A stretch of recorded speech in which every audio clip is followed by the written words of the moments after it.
Ryan, our producer, doing a great job. Ryan, thank you so much. And we're thrilled to be with you on a post game today.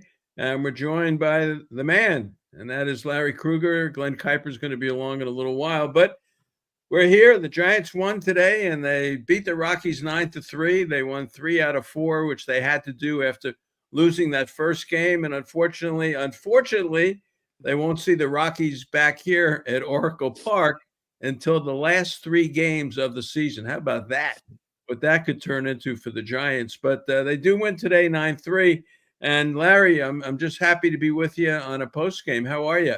Man, it's great to be here, Marty, and great to talk Giants baseball. And, I feel like I'm in a little bit of a time capsule. In some ways, this feels like a deja vu, and not because you and I are on the radio or you and I are on YouTube today talking.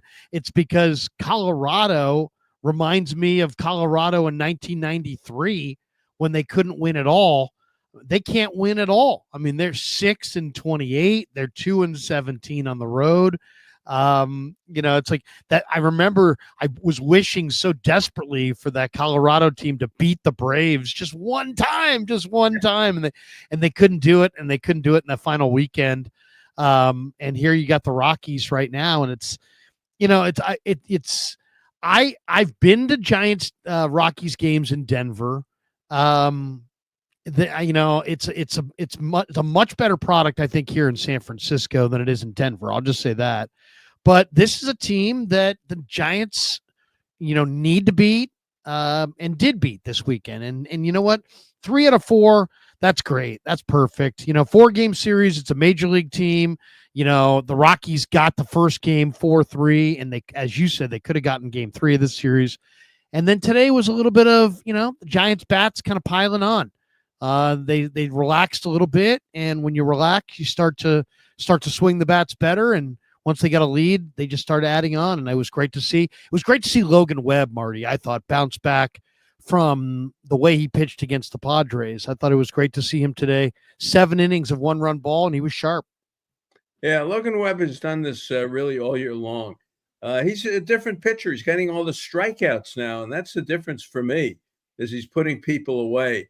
But when he needed to get the ground ball, he got the ground ball from Doyle with first and second, and Chapman makes the play at third, almost does the splits, but throws to first and turns a double play to end that 5th inning or 6th inning, whenever it was. And that was when the Rockies were going to get back in the game. But for me, they beat the Rockies 3-4, but they did it the hard way. And getting on the stream here the hard way is our dear friend Glen Kuiper. Glen, you're on, man. How are you? Sorry, guys. We got it figured out. Sorry about that. I thought we're just talking a little bit about, as you said, Thursday night, 3-4 from the Rockies. And, when the Rockies are in town, you just have to beat them, but they will give you the game eventually. But there were things about the Giants today that I think in this game stood out to me. And one, of course, is the fielding by Chapman. He just, as I said before Glenn came on, turned a huge double play on Doyle. And that was in the 5th inning when it looked like the Rockies were going to get back into the game. In fact, they did get back in the game. And that basically ended that inning. And the other thing was, and I was looking at this the other day too, they're getting action at the end of the order. And Larry, you talked about them not hitting. Matos looks like he's locked in again, looking much better. He gets a double, scores a run.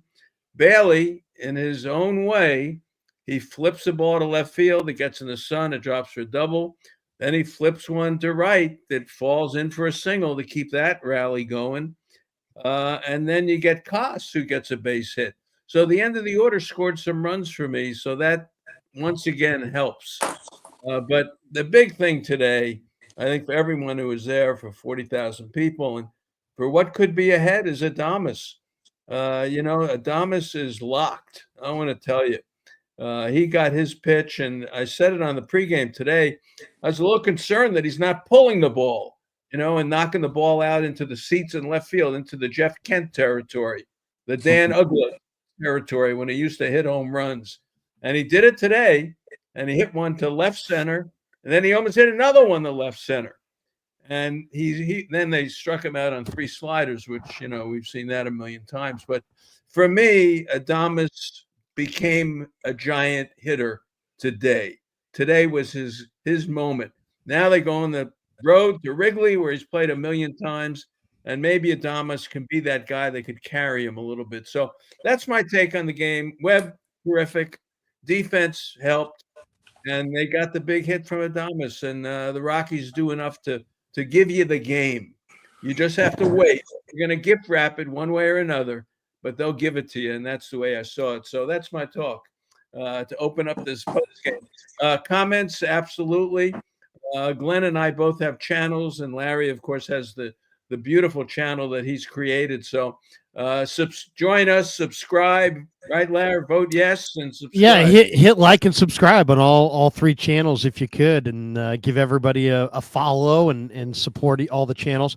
I think this is the kind of game, guys, that I'm sure the vibes in the clubhouse post game were great, because look at this game. Everybody did something, right? Almost every single guy on the field today did something. Yeah. Yaz drove in a pair, scored a pair, 3 hits for Adames, 2 home runs. Jung-Hoo Lee drove in a run, scored a run. Chapman scored a run. Flores drove in 2. Every single guy. Koss got a hit. Bailey got a couple hits, scored a couple runs. Matos got a couple hits. Wade got a couple hits. And then, anytime you can use the back end of your staff as well in a win, there's 2 kinds of ways that your back end of your bullpen gets work, right? When you're up a lot or down a lot. And I'm sure it's a lot more fun to pitch when you're up a lot. So they got Bivens an inning, they got Trevino an inning, and they get out of there without burning any of their pitchers on the last game of the series. And I think this is a very good win for the Giants. The weather's starting to warm up. They really just need. They got to get Bailey going. They got to get Matos going. Lamont Wade. It's one thing if you're hitting 240, but if you're hitting 140, then you got to get it going. And those, to me, it seems like not only do you have 3 guys there that they need to get going, I think there's 3 guys there that potentially, you could have hope will get going. So, sometimes you get guys who aren't doing well, and man, they're not going to be doing well. But I really do think Bailey's a better hitter than this. I know Matos, if he can get some momentum going, I think we've seen glimpses of his talent, and we saw it in the spring as well. And then Lamont Wade, there's no reason in the world that he should have a 252 on base percentage. So I think all 3 of those guys, if they can get those guys rolling, they may be able to have a nice little month. Yeah, I thought if you look at just the whole game, everything, offense, defense, it was probably one of their better all-around games of the season. I know there was a couple errors. They gave Webb an error on that ball that went off his glove. I think they gave him an error on that. And then Chapman made the error at the end. But just I just saw a really good all-around game, and I thought a couple good points by you guys. Marty, you mentioned the bottom of the order, and I think today showed what happens when you get some action in the bottom of your lineup, which the Giants have not had a lot of that this year because of some of the struggles by guys that Larry mentioned. But if you get action from the bottom of your lineup, you're probably going to have a good offensive day. And certainly the Giants did, 13 hits, I think is what they finished with. Yeah, 9 runs, 13 hits. Hey, they only struck out 7 times, so that's a step in the right direction. But that action at the bottom made a huge difference for the overall performance of the offense. And I saw good at-bats today. That's what I like, because I think if you give good at-bats, it'll happen for you. Obviously, Adames's were great, but Matos had good at-bats. Yaz had good at-bats. Put the ball in play, right? And Yaz did that little flare to center, drives in 2. And Matos, yesterday, a home run, but a couple of walks, right? That tells me that he's got a good eye of what's going on. And today, same thing.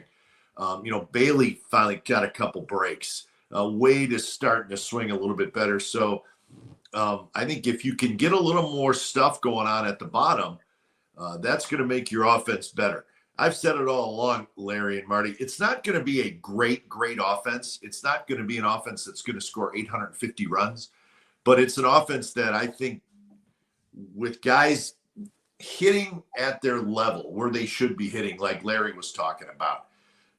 If you can get them up to that level of where their average generally is, then with the good pitching and the good defense, you may have enough offense. But I like the way the game was played today. I know it's against the Rockies, but listen, you want to feel good getting on a flight to go to Chicago, where you're going to play a really good Cubs team at Wrigley. And Marty, we talked about it this morning. It just feels like the Giants have not had a lot of success at Wrigley in the last 5-6 years. So, I had just a good all-around day. And when Webb's out there, you feel good. It's a Webb day, right? You just feel good about when he takes them out. So, pretty good stuff today, for a team that I still think has some room to improve and get a little bit better offensively. Yeah, and Larry, I'll throw this to you.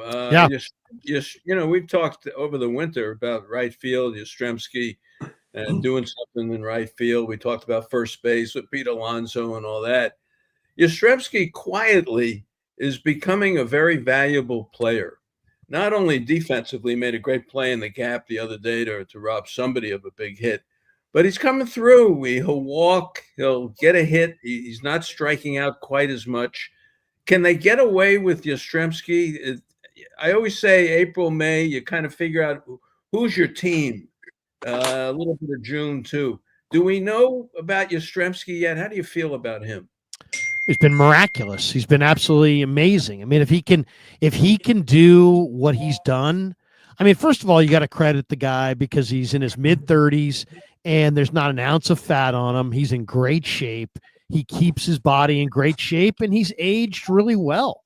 I mean, he does not look like a 34-year-old guy who has struggled for the last several years. I mean, he hit 297 in 2020. Since 2020, 224 in 2021, 214 in 2022, 233 last year. And, I mean, he's not a high average guy, you would think. I mean, 230 last year again. But, man, this year, I mean, he's hitting 280, 380 on base. Yeah, this can continue. This looks fantastic. I mean, he's always, he's a center fielder playing right field, so he gives you that extra benefit defensively. He's got a lot of confidence playing right field in this ballpark. It's a very difficult right field to play. So I think, because of the way he plays right field, if he hits the way he's hitting, he's one of the most valuable players on the team. Yeah, and today, big hit today. Big hit to drive in a couple of runs.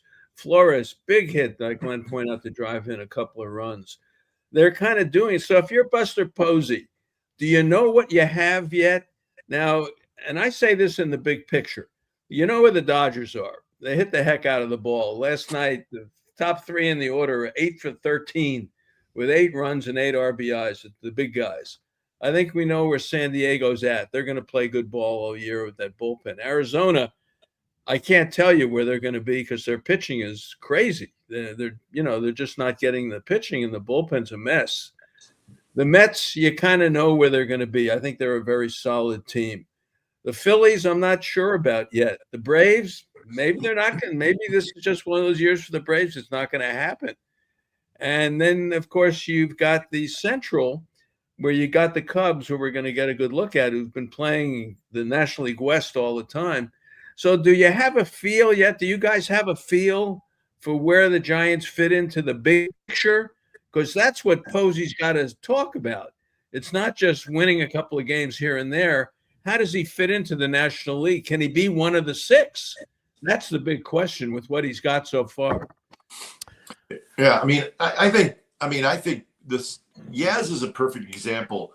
I think Buster and his guys, they look for certain types of players. It may not be the huge, RBI guy. Like everybody wants, Pete Alonso, and yeah, he'd be great at first base. But I think those guys are hard to get. I think they have a real idea of the kind of player they want. Well-rounded, not a guy who doesn't make a lot of mistakes, play the game the right way. I think Yaz fits that, and that's one of the reasons why, they kept him and they gave him an arbitration contract, and he makes good money. But I think he's the kind of guy that they like as a player. And with Yaz, I think if you rest him occasionally, just keep an eye. You want to keep him healthy because he has gotten dinged up in the past. So rest him some. You have Matos to play out there. So it gives you a chance to get Matos some at bats in different ways. Maybe rest Wilmer a little bit. But so there's enough out there in the outfield to get Yaz his at bats, but also rest him when you need him. And I just think, Marty, as far as those other teams are all just from looking at the players and the position. I mean, they're uber talented. I mean, Mets and Phillies, they got all-stars all over the diamond, and they're going to be good. I think the question you're saying is, does this group of Giants stand with them? And I think if they stick to what they're trying to do, pitch, catch the ball, and maybe this offense gets a little bit better. Absolutely. I think they're as good as those other teams, and I think they have every chance to stick around. But I would say that the one thing I'd like to see is let's get some of these struggling hitters at least up to their career averages, right? Because as Larry said, Lamont Wade Jr. is not a 160 hitter with a 280 on base percentage. So let's hope he gets to his level, right? Let's hope Bailey gets to his level. And I think if that happens, then we'll get a full read of this offense and decide, is it good enough with the pitching and defense? And then that's when, these guys are going to earn their money and decide whether they need to go get somebody or whatever you think they have to do, come July and August when you're in the heart of a pennant race. But, I like the makeup of the team, and they got some moxie and they got some grinders, and that will carry you a long way, throughout the summer when guys are pulling for each other. So, don't discount those type of intangibles when you put that with a team that does have some talent like the Giants. Don't count that out. I think that's important over a long season. Giants have a bunch of grinders, and that it's a very familiar team because of that, right? Because we're used to that. We saw them grind their way to 3 championships. How many of those years were they totally dominant? I mean, it's just and you're right. I mean, some of these teams that are behind them in the standings, teams like the Phillies and the Braves. Maybe you look at some of the talent on a couple of these teams. The Reds have some amazing young talents. You've got to think that over the course of the year, the Giants are going to come back to earth. Right now, they're playing 6:30 baseball.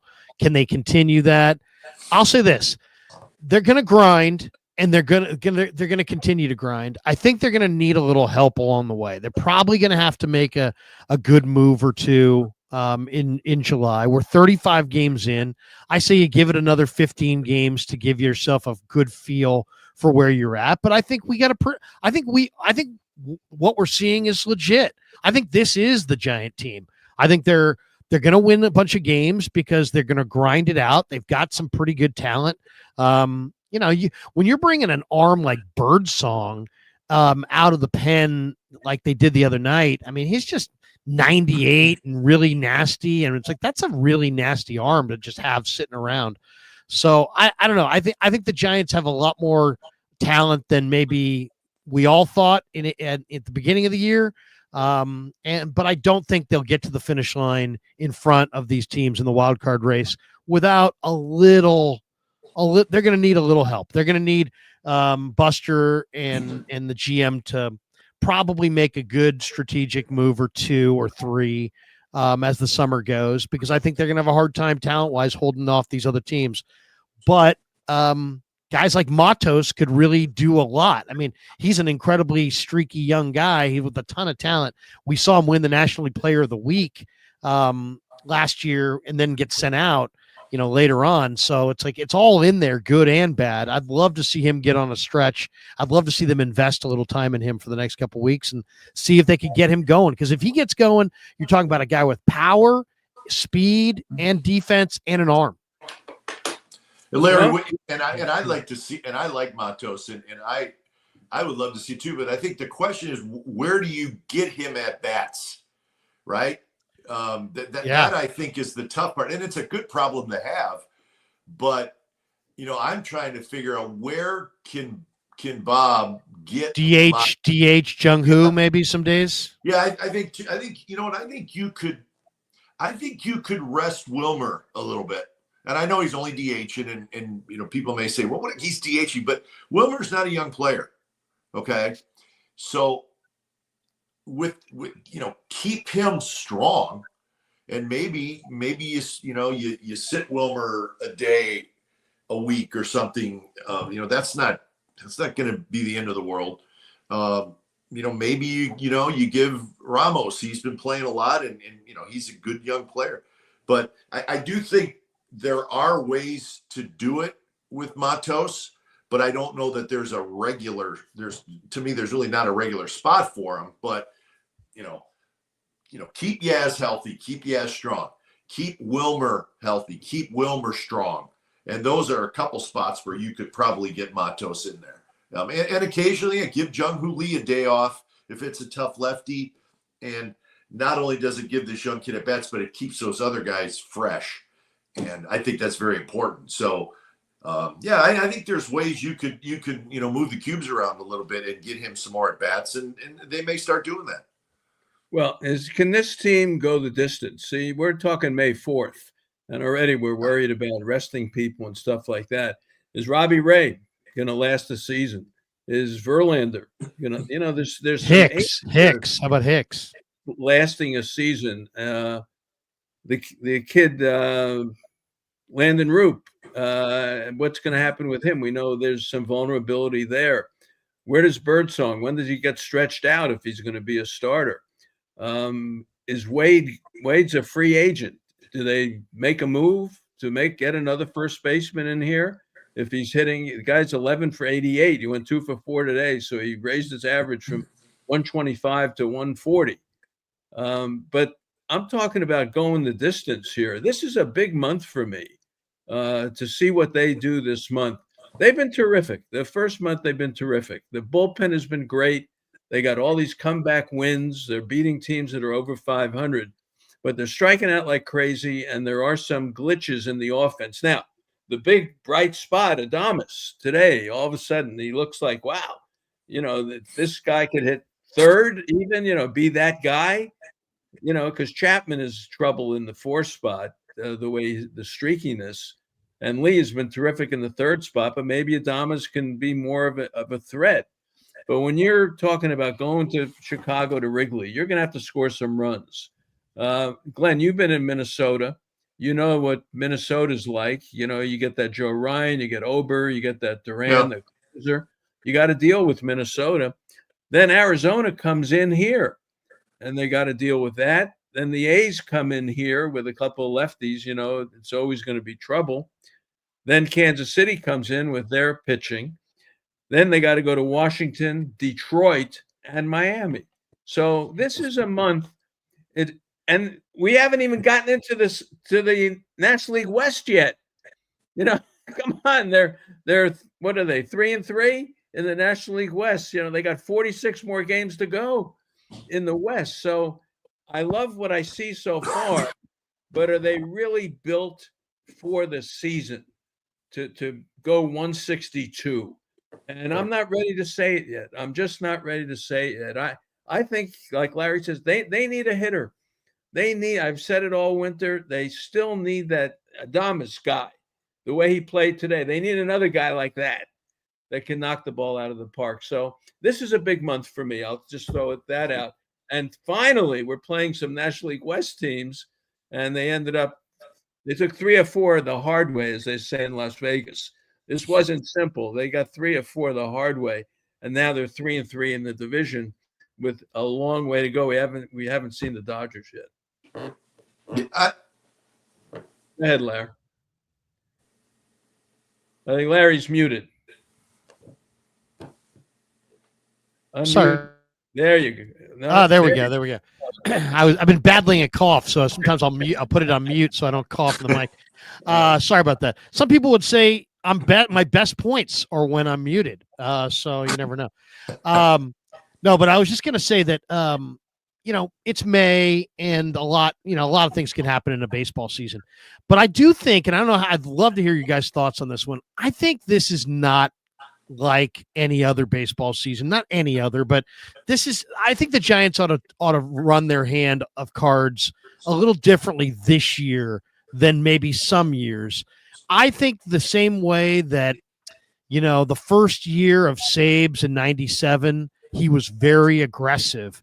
When I think of 87 with Al Rosen, he was very aggressive. And I think it's incumbent on the Giants this year. They've been down. The Dodgers are rolling. They've got tremendous momentum. Now the Padres are rolling. They've got tremendous momentum in their ballpark. It feels like you're down 3-0 at the Anthem in San Diego. It's just they have so much life in their yard and a lot of offense. I think it's really incumbent, if the Giants can hang for another 15, 20 games, for Buster and Manassian to go out there and give this team a shot in the arm. I think it means a lot for the Giants to go to the playoffs in 2025 and be aggressive and get it done and get into that wild card thing. I don't care if they check out once they get there. They've been down for a little too long. The fan base needs that playoff injection of excitement. I bring it up because the Braves are struggling, right? And they've got some really good bats. I mean, Marcell Ozuna is a big-time player, and he's signed only through the end of this year. So he's a free agent at the end of the year. If they don't get it going, this guy might be the guy that I would try to go after. I mean, he definitely would impact their lineup. Yes, he's an older player at this point. He's, in his mid-30s, but I think that is what Marty's talking about when you're talking about adding something of significance to the lineup to really change the look. If this team can hang for another 15 or 20 games and really show they're a wild card team, I think this is the year for the front office to try to be aggressive, see if they can make a couple moves to get them there, because I think it's going to mean a lot for the fan base if they do. Well, look what Adames did today. Look at the lift. I mean, the fact that, 2 home runs, he almost had a third. He should have had a third the way he hit that ball. I mean, you want one more guy like that. We're looking at the big picture. And, we're not talking about today or tomorrow. But the big picture of this team, boy, that picture changes dramatically if you had another hitter like Adames did today in the lineup.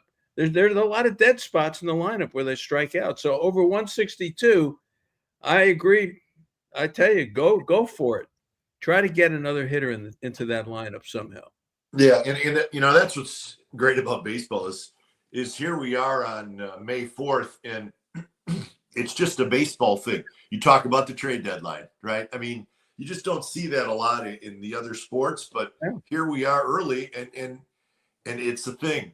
But I think I tend to agree with Larry. If you feel like this team is one player away from being a legitimate contender, do we all feel that way? Like, do we feel like they're one big bat away from being a legitimate contender?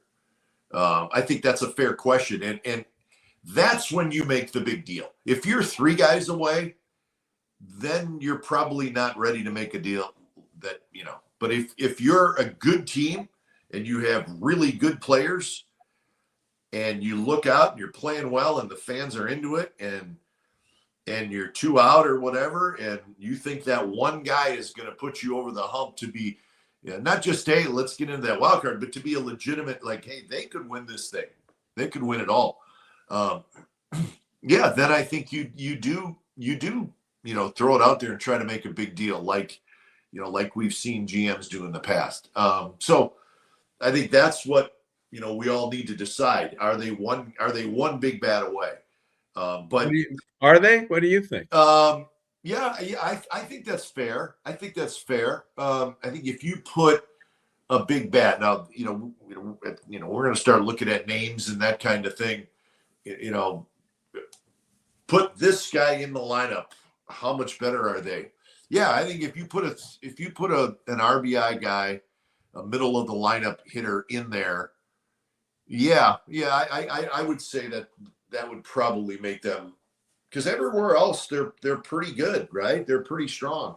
And this fan base, I feel like, they had another sellout today, guys. I mean, they played their 17th home game today. They got 8 sellouts. I mean, so and so I get the feeling, and I'm out there almost every game.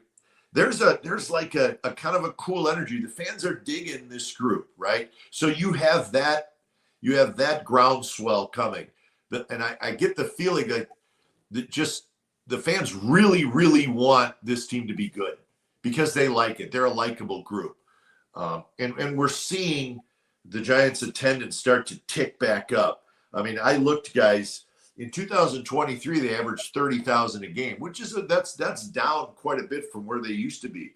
But last year it went up to 33,000 a game. This year they're at 35,000 a game. So, that's a significant increase. And we haven't even hit the summer months yet. And generally when June comes, the crowds get a little bigger. And if they're in this thing, and I think they certainly will be, that the attendance is going to keep going up. So there's a lot of positive things leading to maybe they are one guy away. And I also think, to finish the point, guys, is maybe for the first time in a long time, the organization has assets to trade, right? They got all these AAA pitchers. I mean, Kyle Harrison and Wisenhunt and Seymour. You got Birdsong, and there's some other guys down there that are quality. You got Luciano, and you got Grant McCray, and you got Matos. And so you have young players that I would think are attractive to other teams. And the names I just listed those are upper level guys. There's some, guys in the lower minor league. So they have enough assets, young players, to, I think, make a trade if they wanted to get a big guy. So you have that going for you. So there's a lot of things pointing toward potentially doing a deal like that if the organization feels like they're one guy away, like I think the three of us probably feel like they are. Maybe it's a little too early yet to say an absolute, one guy away, but we're going to learn a lot in the next month or so. Yeah. With pitching, for me, you got to deal with you got to tell me these pitchers are going to last 162, because this is a team built on that bullpen.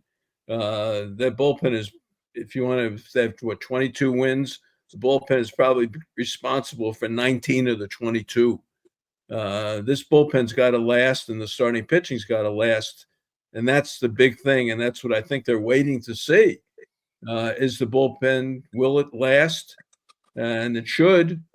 And will the starting pitching, that's the one thing for me, is what's the starting pitching going to look like in 2 months? But you know what, though, Marty, their starting pitching is in a lot better shape than most other teams. They've used 5 guys, and I know it's only May 4th, but they're in a lot better spot than most other teams.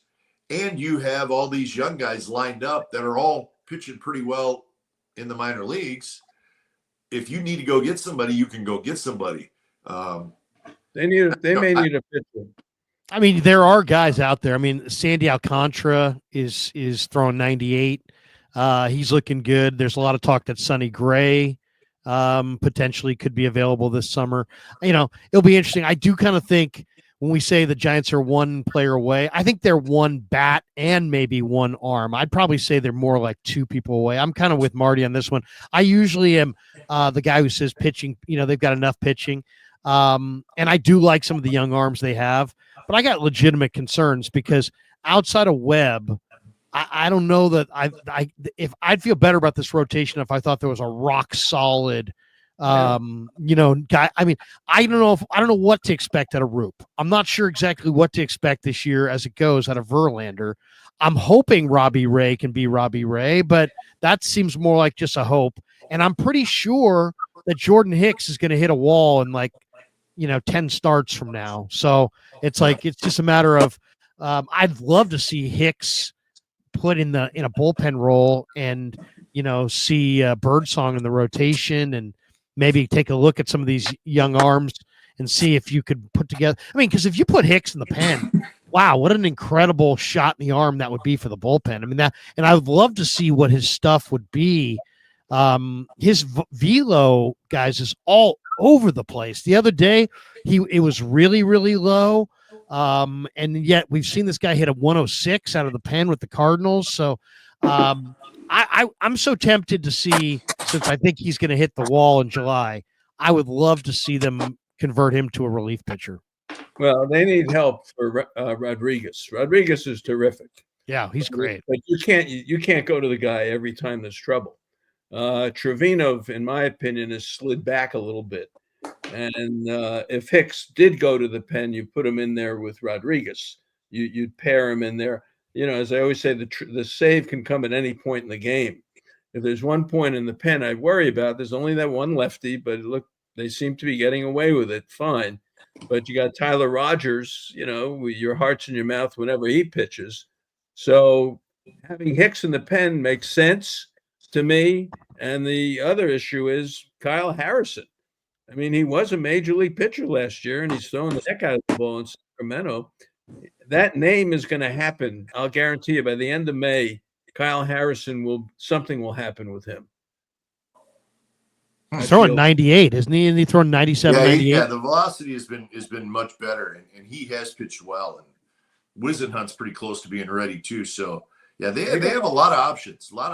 So I think there's things they can do. If a guy, if Roop struggles or Hicks, runs out of gas, they have things that they can do, which to me is such a different. Remember last year they had a 2-man rotation for a while, right? I mean, this year they got 5 guys making every start. We don't know if that'll continue. We hope it will. But then they got they got Birdsong waiting, and they got all these other guys. So at least I think they're in a decent position if something does go wrong with 1 or 2 of their starters. But yeah, I mean, I just think every team's going to kind of hold their breath. Can we keep our rotation healthy all year? So yeah, I mean, I think it's a concern, but I think it's a concern for every team. It's just the way it is now with rotations being so fragile. It seems like. Is there anybody in the Central that's going to challenge them? I mean, whoever wins the Central is going to be in. Probably the Cubs, and I agree with you on the Reds. The Reds have some pitching. The Reds are better than you think. Believe me, they are, and they could be a second half team. But when you put all these teams together, why can't the Giants be in the mix with this crowd if they pitch and have that bullpen and do whatever they're doing? You catch the ball and you pitch, you're ahead of the game. So, is there a team that you look at that you say, I really want to see what this team does, maybe like the Reds, maybe like the Braves? Give me a couple of teams that, you're watching here. I'll give you one that I'm watching. And I know, people say, well, you're talking about an American League team, but you're playing them in the next few series, is the Oakland A's. Yeah. The Oakland A's. I mean, the A's are 19-16. They got a lot of talent. I was hoping, really, really, really, really hoping back in the amateur draft last year that Nick Kurtz would fall to the Giants, because I saw him a couple times in college and I thought, man, this guy is an awesome hitter. And sure enough, Billy and they grab him early. What was it, the second pick? And now, I mean, that guy absolutely is one of the best young offensive players that I've seen in years. I love him. So I think they're much better than I thought, and they're not going to be an easy team to just beat up on. So I mean, I'm looking at that series, and was that 4 series away from now? That could be a very, very challenging series. The A's are playing good ball. Yeah, and you know what? You could see that with the A's the second half of last year. They played really well in the second half, and they have a ton of young talent. The pitching, we'll see if they got enough to, again, do they have enough to get through the whole season? That may be a little bit of an issue for them, but they're very talented. I'm just looking at, you go right to the Mets and the Phillies, and they're going to be in it, right? The Braves are just such a weird team, because don't you guys look at the Braves lineup and go, that's an unbelievable lineup, but yet they're 14 and 18, right? And last year, remember, they just went in the funk, but you got Riley, and you got Olsen, and you got Murphy, and you got Ozuna, and you got Acuna, and it's just like they should be really, really good, right? But something's off there, and they did lose Max Fried, and so that's a team that's a team to kind of watch, even though you feel like they should be better. And the Reds are they're on the move. That has a chance to be a good team. Yeah, but you want to see who could get in the way of the Giants. So the Braves are one. Braves are not, and then I don't know, like in that Central, like are the Brewers have they've had a lot of success over the years. No chance. No chance. All right. And You'll the Cardinals, you'll buy the farm back. You'll buy the farm in Wisconsin before the Brewers win again. You'll be back with the dearest Henry, who we love. You'll be back on. He wasn't a Brewers fan, though. He didn't like the Brewers. Yeah. I love meeting him. And then the Diamondbacks. The Diamondbacks are the Diamondbacks. So that's a team for me. Yeah, that's the team right there, because they can get up, and they're about roughly 500 right now. Yeah. Right. So really, if you think about it, guys, the Mets, let's just say, for fun. This is for fun, right? Let's say the Mets win the East, right? Okay. Let's say the Cubs win the Central, and let's say the Dodgers win the West, just for conversation's sake right now. So that leaves the Phillies, the Reds, the Padres, the Giants, the Diamondbacks, and then is there another secret team that all of a sudden gets hot and gets in there like the Braves?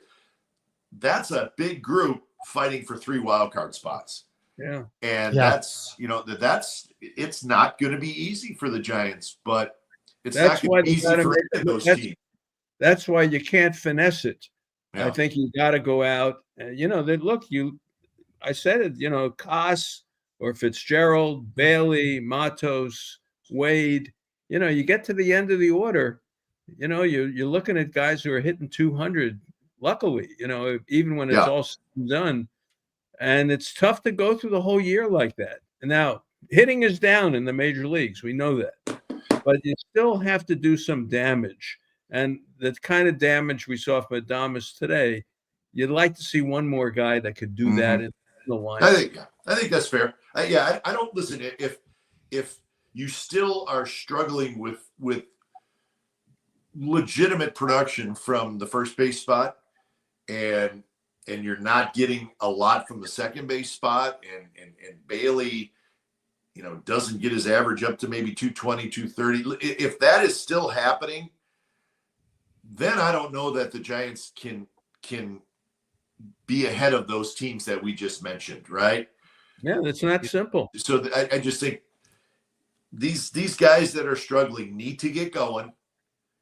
And if they get going, then we may read this different. But, I think it's fair to say that even if they do get going, even if Wade gets going and, we get some more offense, that they still need somebody to come out ahead against this group of teams that we're throwing out there.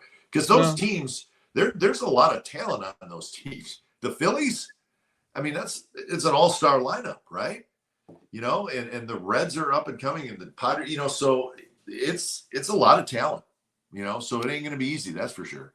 The Giants have been grinding, though. I'll say this: Giants seem like they've been really good in the first game of series, and then that's taken some pressure off, because they're getting that first game. It seems like more times than not, but they definitely are going to need a little bit of help. And also, I think it's going to be interesting to see how well the Giants play the Diamondbacks. They're not going to get to the Arizona until middle of May for the first series, and next month. Yeah, I gotta. To me, that's a team you got. Dodgers are going to be really tough to beat because they're the deepest team in the sport. Padres, I think, look like a very difficult team to beat. So, I mean, if you're going to have success this year, you're going to have to salt away some wins against Colorado and Arizona. And Arizona's tough. Colorado is a team that, you showed this weekend you could beat them 3 out of 4.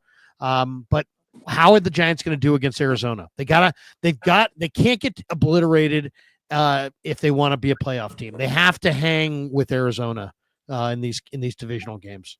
No, Arizona, look, they got Gallen. They got Brandon Pfaadt, who's pitching pretty well. Ryan Nelson's going to get a start tomorrow because Burns' shoulder hurts. Eduardo Rodriguez has done nothing. They got some issues pitching-wise, getting stuff done. I thought they would be loaded with their pitching, and they're not getting it done. Their bullpen is really – they don't even know who the closer is. Martinez, the guy they signed with a big contract just a few weeks ago, he's hurt already. Sewald's gone. Puck is hurt. Puck from the A's, Glenn. Yeah. Arizona is the team for me to watch. That's the one. If you can kind of get them out of here, get them out of the equation, that helps the Giants tremendously. Mm-hmm. And then the other one is the Braves. And to see what their pitching has just not lived up to what they thought. And that's the problem there. So we'll see where it goes. But, for the first 35 games or whatever they played, it's been pretty good. Pretty good. I would say better. I would say better than pretty good. I mean, if you really think about it, I mean, look at the Rangers. The Rangers just fired Donnie Ecker. Did you guys see that? Yeah. Donnie Ecker is out in Texas. Why? Because Marcus Simeon's not hitting. Garcia's not hitting. Jock Peterson's not hitting. You know what I mean?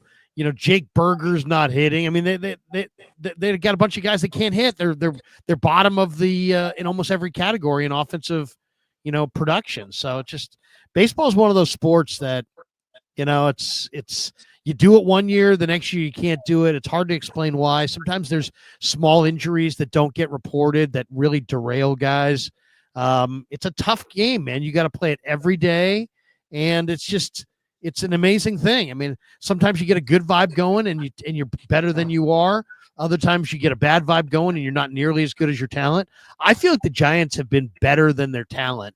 And so I got to give Melvin and Buster and the organization a pat on the back. I would say I'm very pleased with what I've seen thus far. It's not a perfect team, but I feel like they're easily getting the most out of their talent. Yeah. Well, you go. Yeah, absolutely. Yastrzemski, Adames, Lee, Chapman, and after that, you got to get lucky. Yeah. After that, now Ramos, I love him. He swings hard, a little bit on the strikeouts. Maybe he's got to be in that mix that you guys talked about, the DH mix, and get Matos in there. But you're dealing with Flores, Wade, Matos, Ramos, Bailey, Koss, Fitzgerald. That's half the lineup. That's half the lineup, and it's cool to pitch like they pitch and have that bullpen out there. But you got to do something offensively, and then that's the question: when is it going to happen?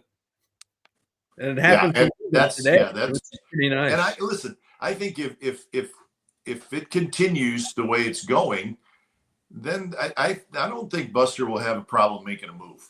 I mean, listen, you're having a good year. Your fans are into it. Your organization's into it. You got a good vibe going. I don't think they'll hesitate. I really don't. I mean, they see what's going on and they see the needs and they see the guys that are struggling. And I don't think they'll hesitate. I don't think it'll be an issue. So, it's an interesting thing because I gotta plug my iPad in. It's running out of batteries. Hold on. Go ahead. No problem. I was gonna say it's an interesting thing because guys, we've all followed this team several years. Some years it's futile to make a move because there's just too many holes.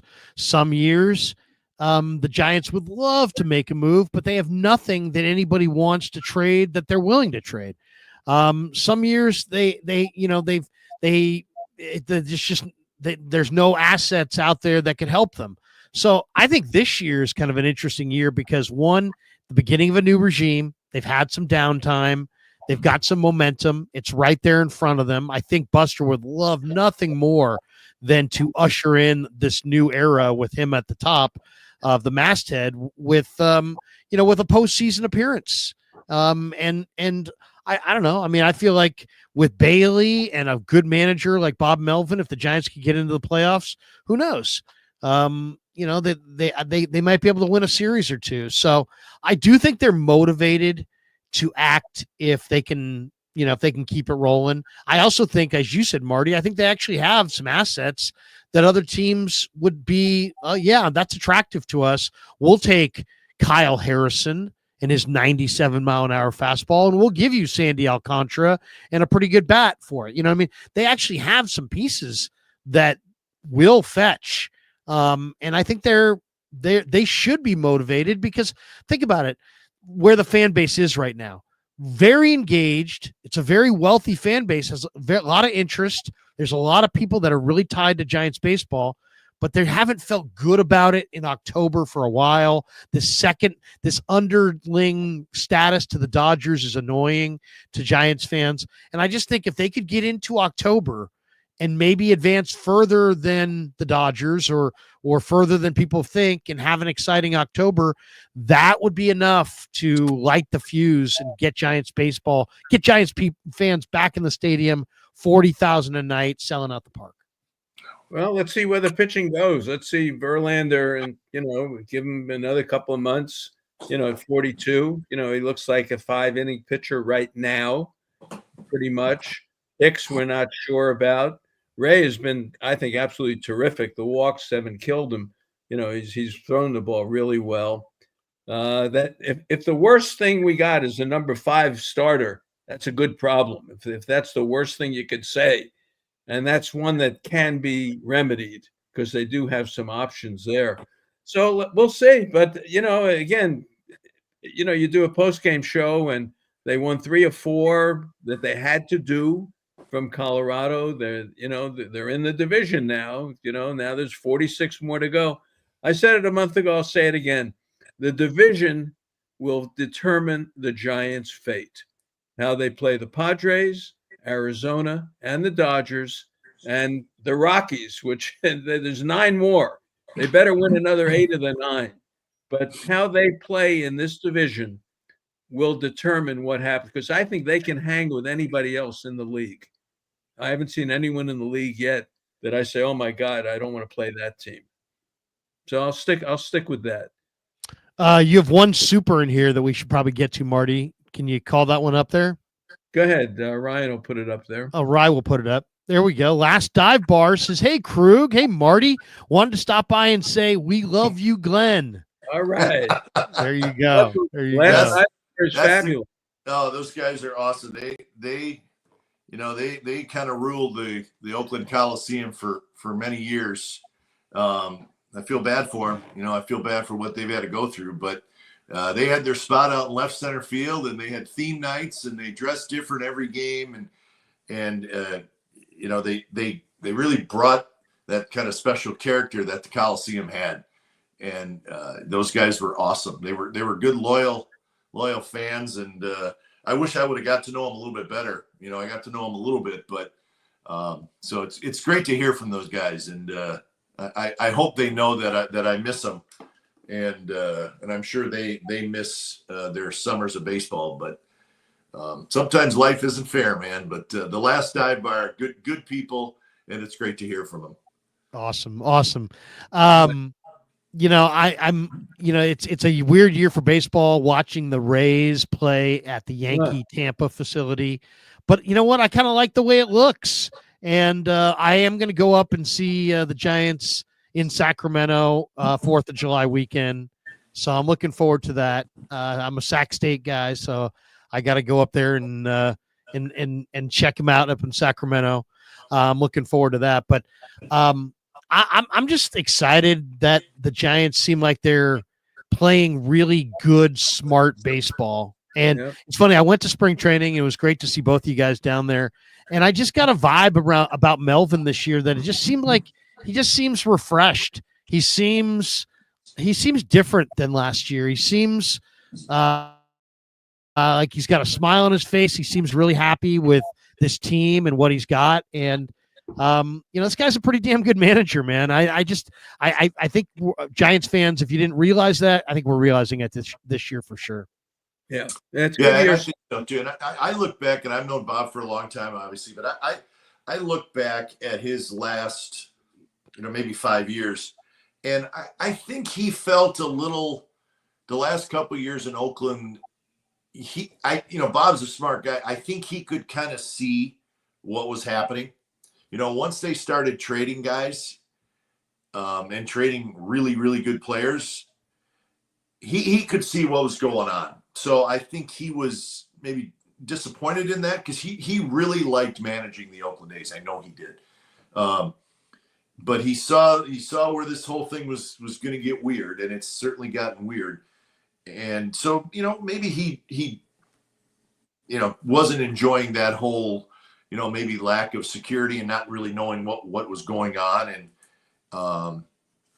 And then he went to San Diego and I don't know that he really enjoyed that a lot.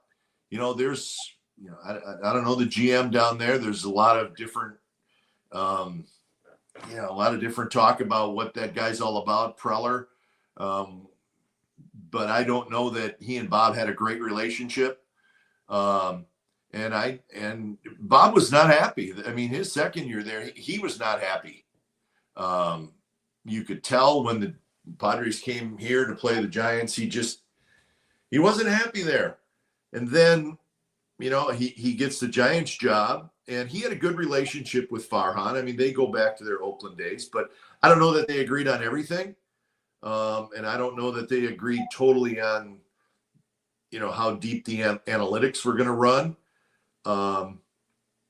So I don't, I think that was a little bit of an adjustment for him. And now, for the first time in a while, I think he can really manage on his own.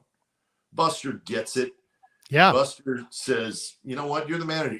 Buster gets it, right? And Bob knows that Buster gets it. More than the other guys that he has ever worked for. And I think that has freed Bob up.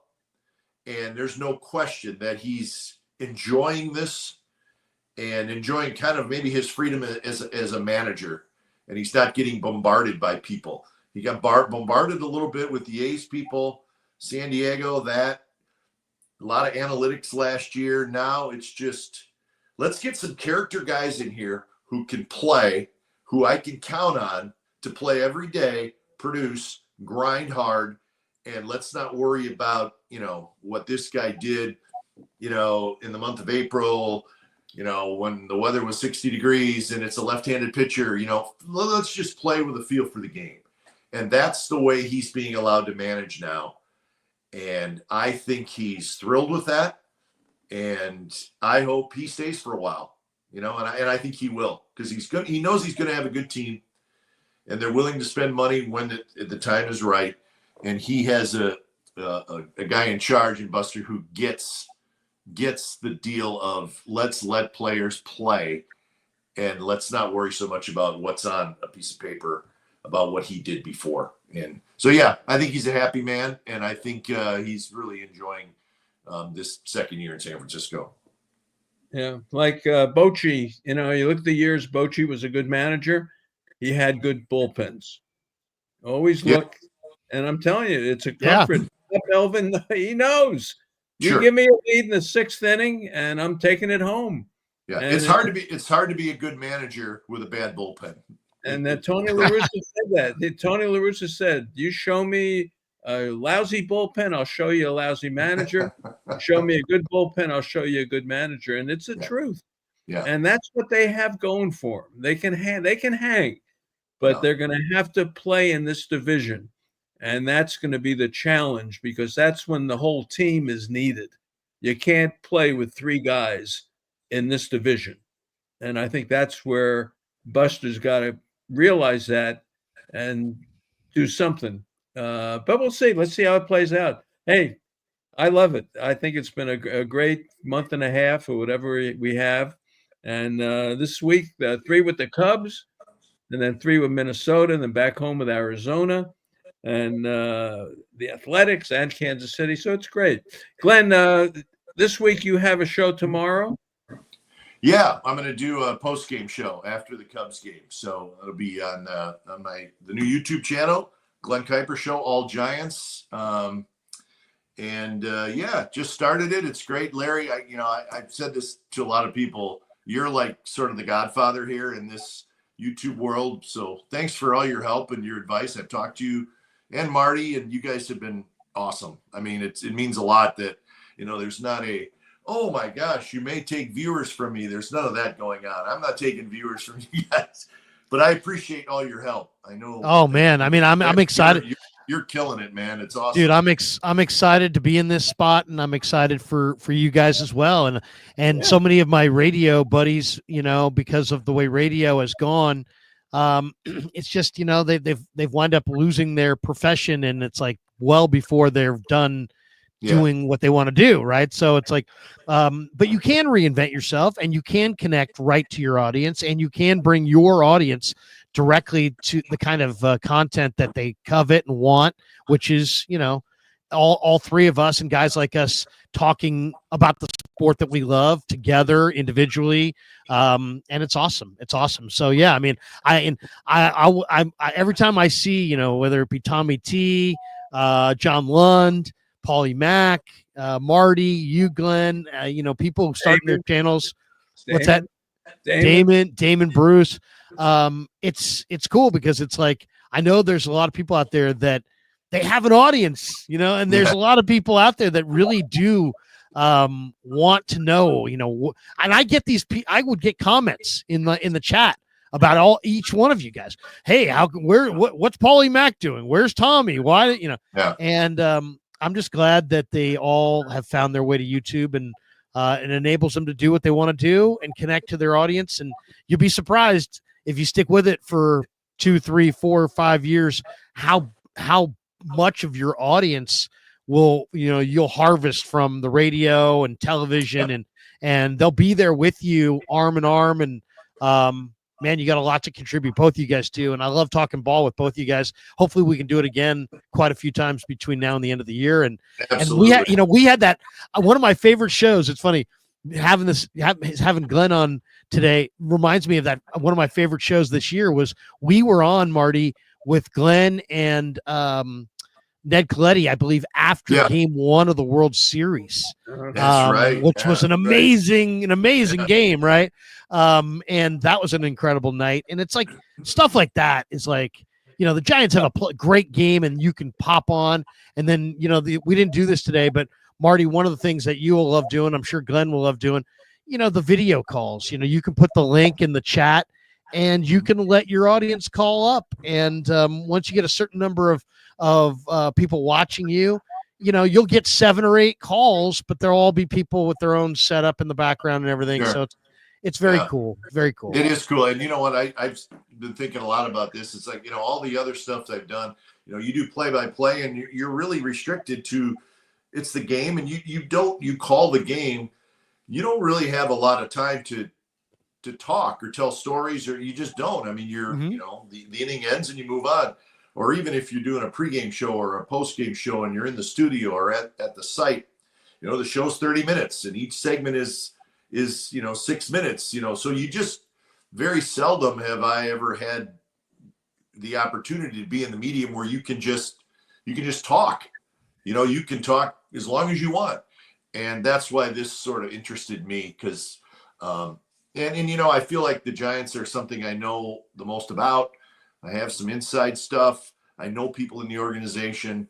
I follow it super close, just like you guys do. And I'm not going to try to fool anybody by talking about a sport or a team that I don't know a lot about. I don't want to do that, so it's just not something I want to do. But I do have a pretty good idea what's going on with the Giants.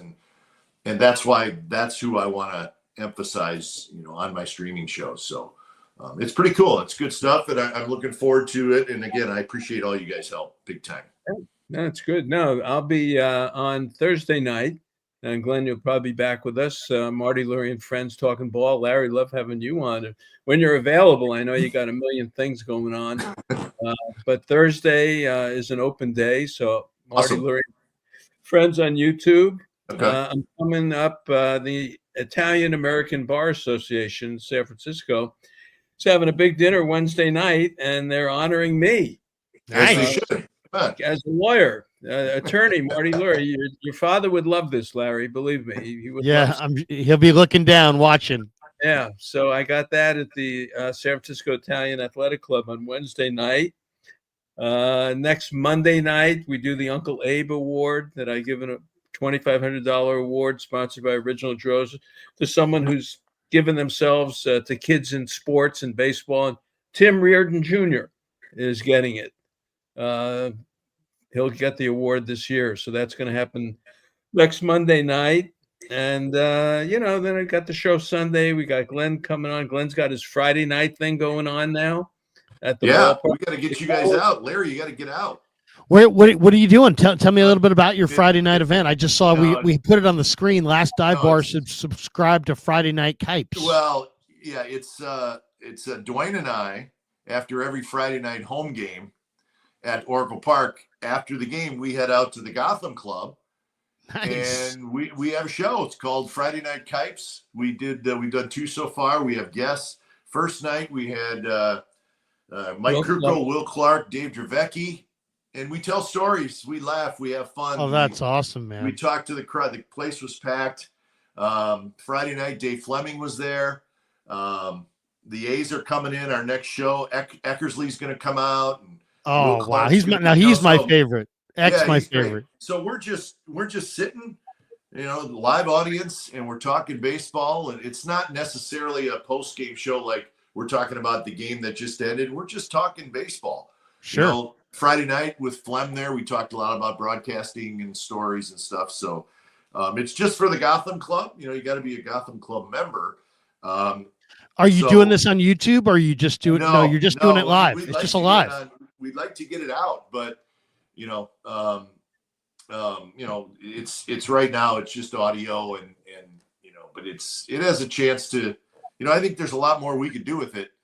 Yes, and hopefully the Giants will want to do that too. So I like these pre and post game shows. I really do, because it's I love the post game. I've always loved it. I love the comments and interacting with people. Yeah, but for the three of us to break down a game, is pretty cool.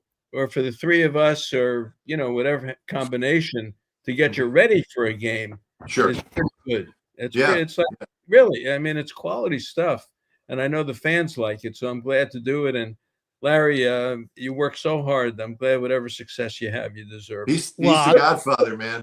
Larry's I'll tell you one of the things I'm going to try to do more of is now with the cell phone. It's like you go into the clubhouse, you do an interview, you could bring that back and put that on your channel. So I may wind up. I've been doing so much NFL draft stuff, but now the draft has ended, and before training camp, I'm going to go back east for a couple of weeks, see my sister in Connecticut. But I'm going to come out to the park in the next couple months and interview some players. I did it in spring training, and I'll do it again in the regular season. And it's to me, I like it because you go right in the clubhouse, go up to Landon Roop. Hey, tell me a little bit about yourself. And then you can just bring the fans face to face with the players. And it's very cool. So, planning on doing a lot of baseball this summer. Good. Awesome. All right. Let's go watch the Warriors, right? Let's do it. Marty. Well, it's your channel, so I'll let you pull the ripcord. But thanks to everybody. Thanks to Glenn. Thanks to Marty. Hit like and subscribe on all 3 channels. Definitely help Marty and Glenn build up their channels. It's brand new. So if you're a Krueg show person that's here checking us out, and you have yet to check out Marty's channel and Glenn's channel, please do, and go over there, give them a like, give them a subscribe, and help them get some momentum going. Awesome. Yeah. Thank you, Larry. Appreciate it. Next show we do, I want Damon in the show. That would be awesome. Godfather too.